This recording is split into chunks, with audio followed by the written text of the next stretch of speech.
Hey, I'm Kaitlyns, and this is my friend Allison, and today we're going to make chocolate chip cookies.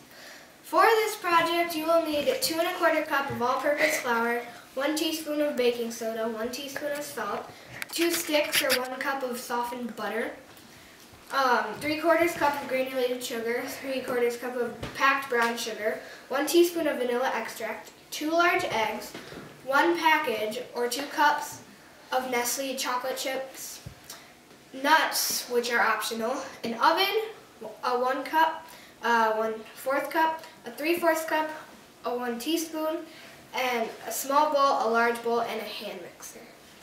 Okay, to get started, you have to come over and preheat your oven to 375 degrees and let that go.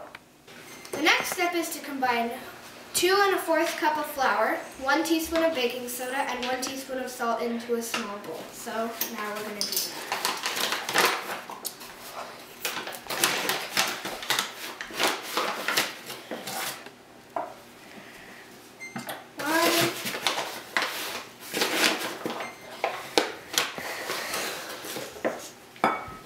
Two, and 3.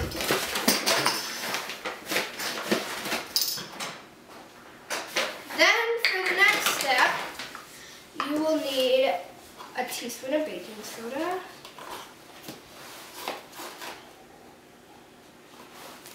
and a teaspoon of salt. Now it's best to do this over the bowl, I guess, because you don't want it all over your table. Then you can just stir this in a little bit. The next step is to beat 2 sticks of butter, 3/4 cup of granulated sugar, 3/4 cup of brown sugar, and 1 teaspoon of vanilla extract into a large bowl.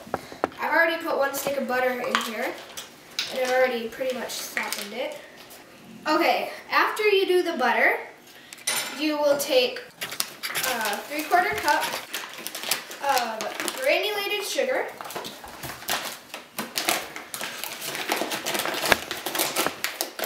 then you will need a 3/4 cup of brown sugar.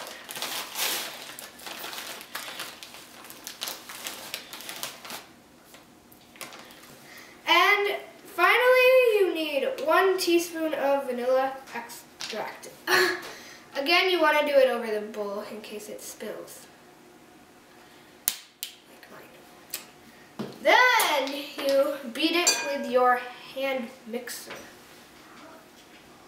at a low level, probably starting with a 1 or a 2. Next, you need to add eggs 1 at a time. Make sure you beat them well after each addition. So a good idea is to crack them in a separate bowl in case you get a shell, because it's much easier to pick it out of a separate bowl other than your whole thing. So nice. Yes. No, beating after each addition. You can still crack it.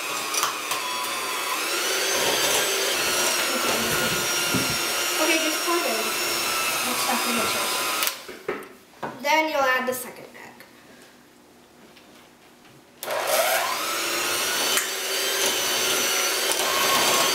You might have to scrape off the sides, especially after you add the eggs in, so that you get all of your stuff down.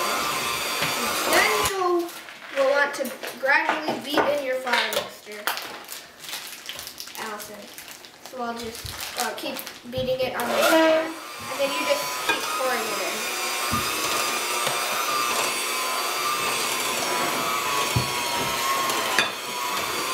And that's good for me.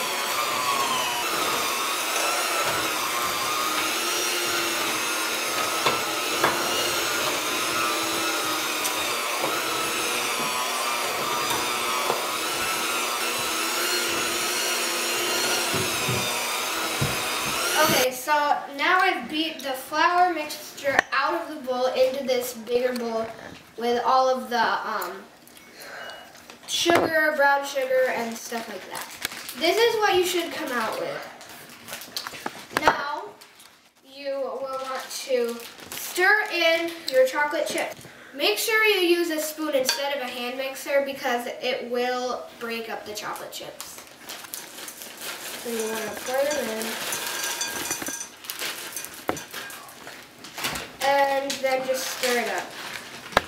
Okay, after you stirred in your morsels, which are the shape of these chocolate chips, this is what you should come out with. Now what you want to do is grab some pans, ungreased pans, and a cookie scoop. So then you'll just want to scoop your cookies by your cookie scoop onto your cookie pan. And what I usually do is I put 3 across and 4 down. So basically we'll have 3 rows of 4. And I'm just going to do this and I'll be back when it's finished. Okay, you want to make them all about the same size because if they're too small then they'll get burnt. But if they're too big, then they won't cook as much and no one wants to eat a raw cookie. Even though cookie dough is delicious, no one wants to eat a half-cooked cookie. Now I'm going to put this in the oven and we'll be back when it's done. It's been 10 minutes and now our cookies are done. Well, actually we had to have them in a little bit longer because they weren't golden brown. Now our cookies are out of the oven and done. So you want to let them cool for about 2 minutes if you can wait that long. So this is how they look in the end. And if you followed my instructions, these are not so hard to make and a great snack. Now you can enjoy.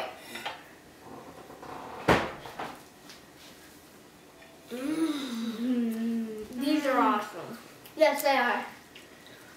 And if you followed my instructions, then you can have chocolate chip cookies like this at home. Bye, guys.